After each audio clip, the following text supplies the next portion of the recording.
The Cherokees are not foreigners, but original inhabitants of America. They now inhabit and stand on the soil of their own territory, and the states by which they are now surrounded have been created out of the land which was once theirs. Under the Washington administration, and indeed all the administrations down to that of Andrew Jackson, the United States had dealt with the Cherokees as though they were a sovereign power. That is, they dealt with them as a distinct nation. Andrew Jackson, however, believed that this was an absurdity. The United States simply should dictate terms to Native people and force them to follow those terms. Andrew Jackson favored the rapid settlement of western and southern lands by whites. He felt that previous efforts to promote the assimilation of Indian peoples had failed. The civilization program sought to convert Native people into cultural replicas of Anglo-Americans. The United States government promoted this by funding agents who went to live among Southern Indians to teach them how to farm. I always find that rather amusing because Native people had been farming for at least 3,000 or 4,000 years by then. The Cherokee were more receptive than most Native American peoples to adapting European ideas to their way of life. Most dramatic, perhaps, was the creation of a Cherokee alphabet. By 1826, the Cherokee Nation had published its newspaper, The Phoenix, in Cherokee and in English. By 1830, we passed the Constitution, and Georgia was absolutely galled at the effrontery of the Cherokee Nation to establish a constitutional government within its borders. Jackson's first State of the Union message promoted the idea of removing Native Americans from their lands within the territorial United States. The Removal Act of 1830 called for the relocation of 500,000 Indian peoples to territory west of the Mississippi. If they cannot be emigrated, they should be exterminated. President Jackson met with chiefs in the South and urged them to relocate voluntarily, offering large sums of money and land. The Choctaws, the Creeks, and the Chickasaws negotiated resettlement, but none of them ever saw any of the promised federal money.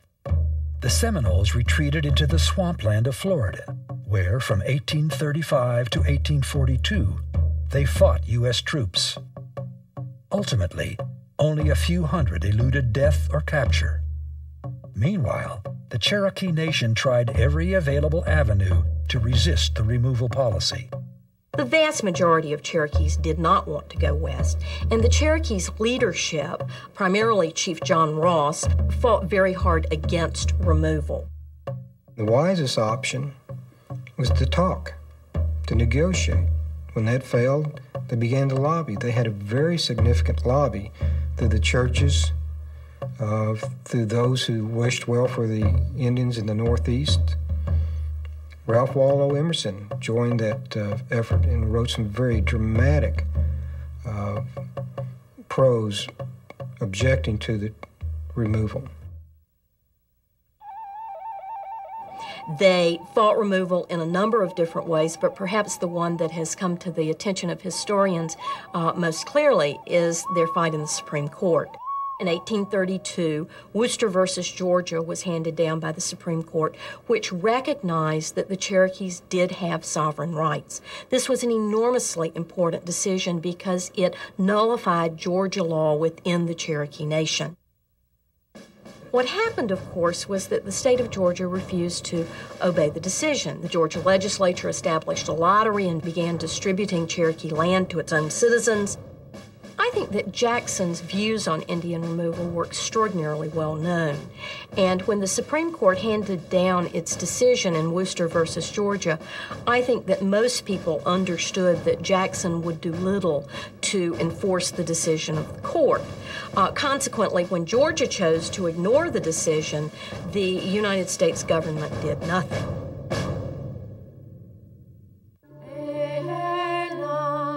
In October of 1838, the forced migration of 18,000 Cherokees began.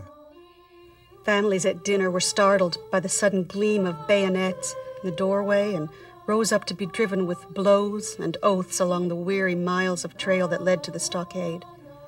Men were seized in their fields or going along the road. Women were taken from their wheels and children from their play. They lost people in the stockades. They lost them on that cold walk from the dead of winter of 1838 to 1839. 4,000 died, the weak, the infirm, the elderly. Trapped in ice in Illinois. It separated families and it broke communities up.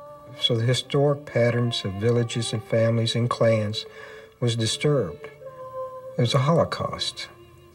And many times the pain is so deep it takes generations and generations to express. Sometimes it takes the seventh generation to finally uncover and release that historic grief. We've come to believe that the Cherokees have a great legacy, and that legacy is where people that face adversity, survive, adapt, prosper, and excel. And you can see that best in the Trail of Tears episode, because after such a horrific removal, we get to Indian Territory and we rebuild our government. But many Cherokees would never forgive Andrew Jackson for the loss of their homelands.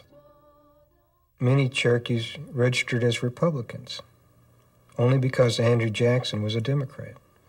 And many Cherokees several generations ago would not carry a $20 bill because of their hatred of Jackson.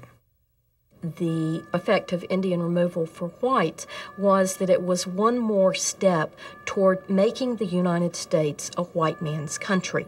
Indian removal coincides with the development of very strict racial codes in the South, which limited the rights of free blacks. It coincides with a period in which women actually lose political rights. It is a period in which the United States becomes more democratic for adult white men, but less democratic for everyone else.